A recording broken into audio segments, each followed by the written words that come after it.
y le doy las buenas tardes a Jorge Legañó, especialista en estos temas. Buenas tardes, gracias por estar con nosotros.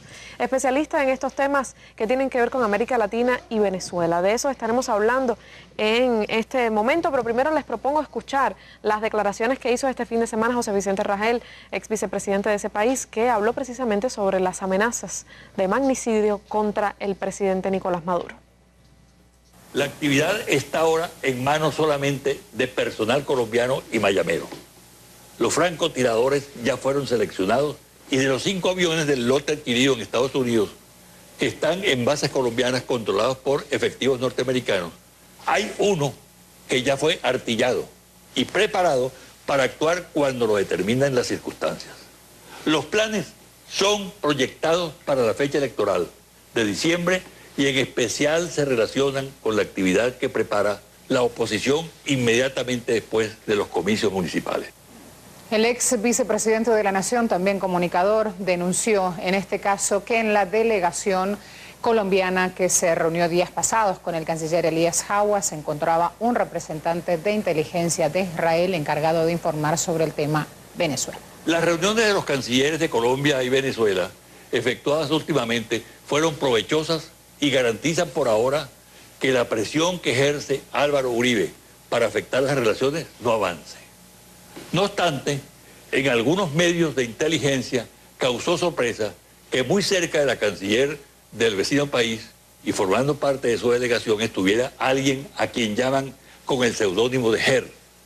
Se trata de un personaje representante de la inteligencia israelí en Colombia, encargado de asesorar sobre el tema venezolano. Esta persona ha estado muy cerca de Uribe. Bueno, ahí estábamos escuchando las declaraciones de José Vicente Rangel sobre estos intentos de magnicidio. Declaraciones bien fuertes, Legañó, sobre este tema. Y no es ya la primera vez en estas semanas que se han denunciado varios intentos de asesinato o al menos agresión militar por parte de, muchas veces también proveniente de Colombia, de las bases militares. ¿Cuáles son las principales novedades? ¿Por qué el gobierno venezolano está denunciando esto en este momento? ¿O es que se sabía, o es que hay un aumento en este momento de estos peligros? Sí, buenas tardes a los amigos televidentes. Cuando hablamos de estas denuncias ya en un contexto simbólico, yo quería destacar, antes de caer en este tema, que hoy hace 13 años, justamente el 19 de agosto del 2000, Chávez asume por segunda vez la presidencia de Venezuela, luego de aprobar en referendo la constitución, la actual constitución bolivariana, y por tanto iniciarse la Quinta República. Chávez decía en ese momento: juro delante de esta revolucionaria constitución que lucharé sin descanso junto a nuestro pueblo para cumplir y hacer cumplir los mandatos de la revolución bolivariana acogida por un mandato popular en esta constitución. Yo creo que partiendo de lo que Chávez decía hace 13 años, ahí está justamente cuál es el pecado original de la revolución bolivariana. O sea, haber nacido, haber creado una nueva constitución sobre la base del pueblo, del poder del pueblo, y haber llegado hasta el día de hoy. Todas estas denuncias que está haciendo José Vicente Rangel no solamente vienen de ahora. Hace algunos días el ministro de Interior y Justicia hablaba de la Operación Baby. La Operación Baby, que no solamente tiene a Uribe, sino que también estaba allí comprometido Roberto Micheletti, que recordemos es aquel personaje negro de la historia de Honduras que le dio el golpe de Estado al presidente Zelaya. Justamente todas estas denuncias vienen entroncadas una tras otra por la necesidad que tiene la oposición, ya no solamente venezolana, sino a nivel internacional, de legitimar un gobierno que sencillamente no sea afecto a la revolución bolivariana. Por tanto, cuando se han dado cuenta que Enrique Capriles se ha visto ante sus propias bases que le han pedido radicalización, no ir por las buenas, sino que ha sido cuestionado que su política de evitar la confrontación y canalizar su cauce legal, su demanda de fraude y tal, no ha funcionado, sencillamente porque no tienen la razón constitucional. Hace apenas unos días, en el 15 de julio, la Sala Constitucional del Tribunal Supremo de Justicia de Venezuela dejaba sentado que no eran procedentes la impugnación de las elecciones del 14 de abril. Yo creo que es una posición acorralada de alguna manera ante un gobierno que ha ido creciendo desde el 14 de abril a la fecha, que se ha ido asentando, que ha ido aplomando su discurso, su accionar, que el gobierno de calle está dando resultados, que hay 2.400 compromisos ya y que realmente se ha visto un poco menguada desde el punto de vista de movilizaciones de calle. Incluso lo veíamos hace poco con una intentona de respaldo a un diputado corrupto. Trataron de respaldarlo por las calles del estado Miranda, en la propia Gran Caracas, y realmente consiguieron muy poco. No obstante, sigue siendo una oposición peligrosa y en desventaja. Hablabas de un diputado corrupto y precisamente la corrupción es una de las principales, combatir la corrupción y derrotarla es una de las principales metas que está defendiendo de todas las formas posibles Nicolás Maduro. Ha pedido una ley habilitante. ¿Qué significa eso? Bueno, una ley habilitante, en primer caso, ¿para qué? Tenía por aquí unas declaraciones de Nicolás en el día de ayer. Decía, voy a pedir una ley habilitante para ir a un proceso más profundo y establecer las normas más rígidas para combatir la corrupción y aplicar la pena máxima que se pueda de acuerdo con la legislación para castigar todos los delitos. Mira, no es la primera vez que en Venezuela se pide una ley habilitante. Durante el gobierno del presidente Hugo Chávez, en 4 ocasiones el presidente recibió el mandato de una ley habilitante. Recordemos aquí algunas de las fechas. Fueron en el año 1999, se aprobaron 53 decretos ley, un lapso de 6 meses, del 2000 al 2001 la segunda ley habilitante, 49 textos legales, año 2007, 2008, tercera ley habilitante, unos 18 meses duró, se crearon 53 normativas y la última fue del 2010 al 2012, que fue la cuarta habilitante. Recordemos que esta habilitante última, el tema fundamental era las pérdidas millonarias por los damnificados de las torrenciales lluvias de diciembre del 2010, y una ley habilitante se le da a un presidente sobre todo para que legisle, cree decretos ley con rango, valor y fuerza como si fuera la propia Asamblea Nacional, pero sobre un tema en específico en un determinado periodo. En este tema sería para legislar sobre la corrupción, incluso poder potenciar una ley anticorrupción realmente eficaz, realmente que vaya a los intereses del pueblo, para aquellos alcaldes y personeros. Incluso estamos hablando de que el presidente Nicolás Maduro anunciaba hace pocos días que ya hay 10 altos funcionarios, bueno, diríamos no altos funcionarios, pero sí funcionarios del gobierno que también están siendo investigados por supuesta corrupción. Claro, para la oposición este tema es complicado porque están presentando también, y lo entronco con las elecciones del 8 de diciembre, están presentando candidatos no muy bien parados desde el punto de vista de su gestión. Pero volviendo a qué es una ley habilitante, lo consigue el artículo 203, lo concibe el artículo 203 de la Constitución, que recordemos, estamos hoy conmemorando esa elección después de luego de esta Constitución. Bueno, pues define las leyes habilitantes como las sancionadas por la Asamblea Nacional por las 3/5 partes de sus integrantes. Tenemos por ahí una gráfica de la cantidad de diputados que hoy tiene el gobierno. O sea, el gobierno bolivariano tiene 98 diputados del Partido Socialista Unido de Venezuela y aliados del Gran Polo Patriótico, y los diputados de la oposición son 165 diputados de manera general. Para lograr aprobar una ley habilitante, hoy por hoy el gobierno necesita 99 votos.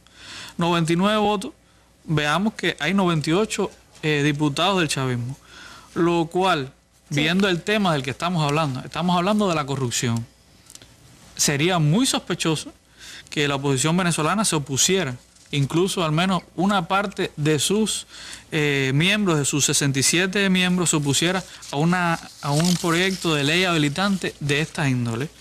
O sea, realmente sería muy complicado. Pero podría pasar que no alcanzaron los votos del Partido Socialista Unido de Venezuela.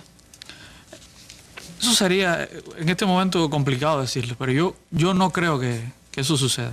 Yo creo que se apruebe la ley habilitante como ha pasado hasta entonces. Yo traía por aquí una cita de ahora mismo, fresquecita, de hoy por la tarde, de la diputada opositora María Corina Machado. Esto es risible porque realmente decía María Corina con una frase lapidaria de la que esta señora nos tiene acostumbrada. Dice, la corrupción no se debate, se combate.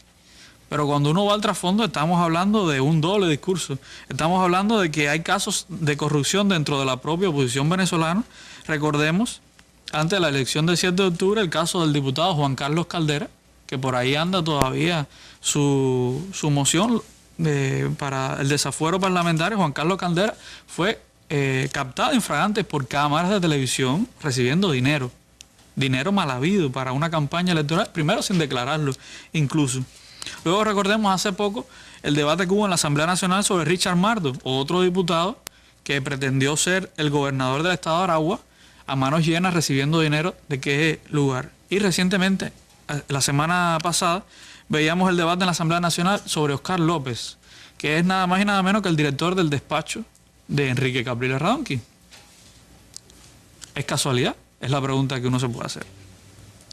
Si vamos un poco más atrás, bueno, ha habido corrupción durante toda la oposición durante los últimos años. El propio Julio Borges, el secretario general de Primera Justicia, recibió 20 millones de PDVSA cuando estaba en manos de la oposición para fundar su partido, Primera Justicia. Entonces, ¿tú dirías que es un paso fundamental esta ley habilitante que probablemente pueda tener Maduro? ¿Podría ejercer un golpe verdaderamente rotundo a los procesos que tienen corruptos en ese país? El tema de la corrupción es un tema estructural.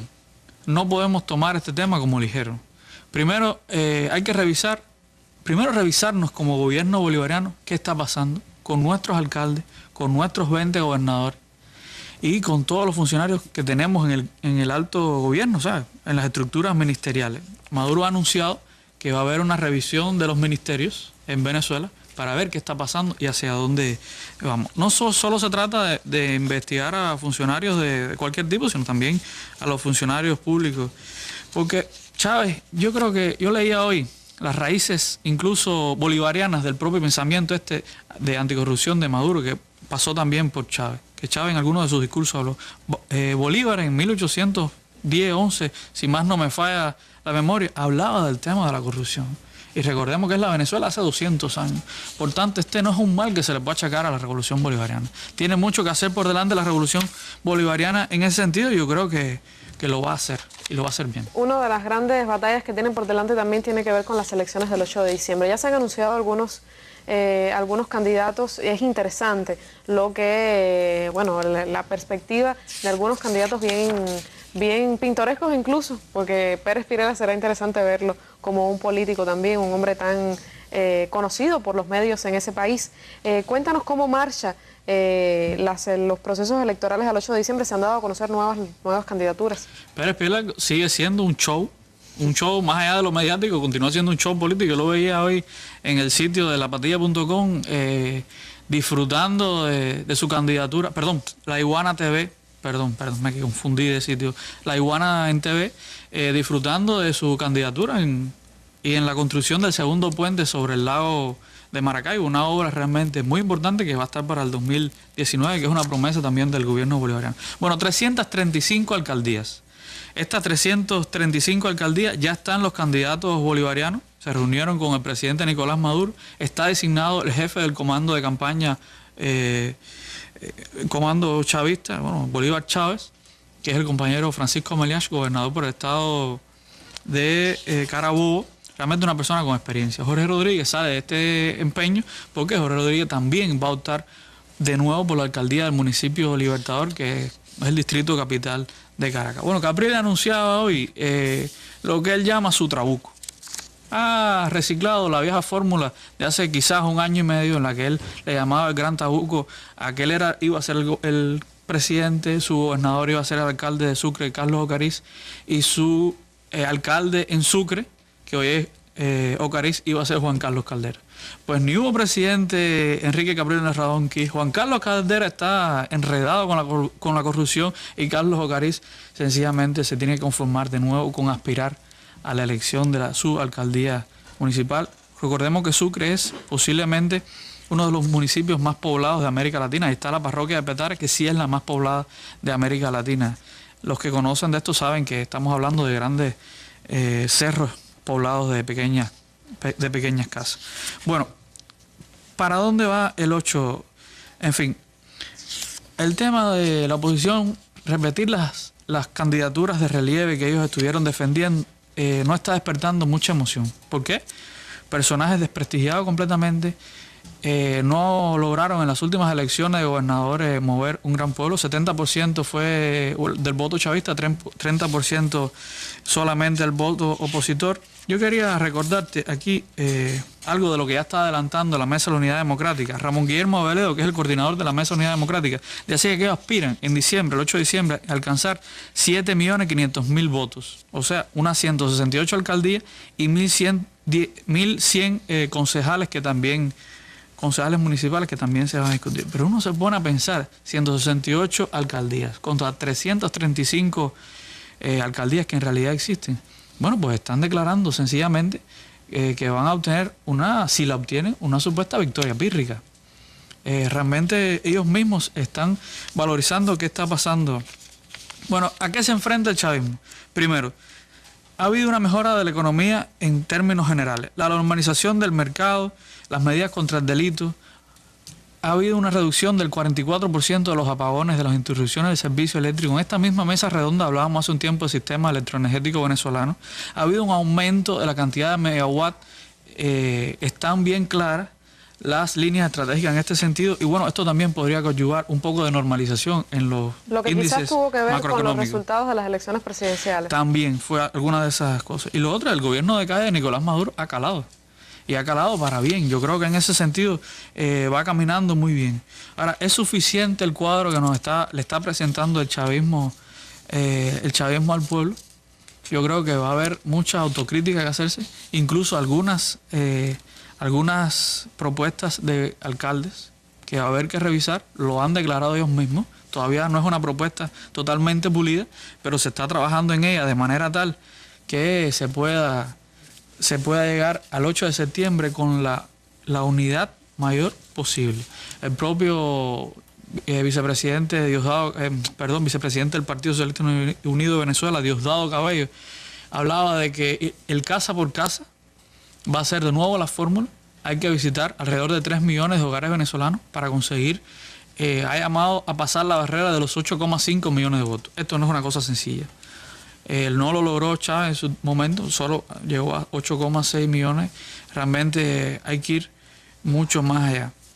Resumiendo un poco, yo quisiera ilustrar aquí con una cita de un columnista del diario El Nacional, para nada chavista, totalmente opositor, Fausto Mazó, un hombre serio, partidario de la oposición 100%. Dice, el problema de la oposición es como un torero.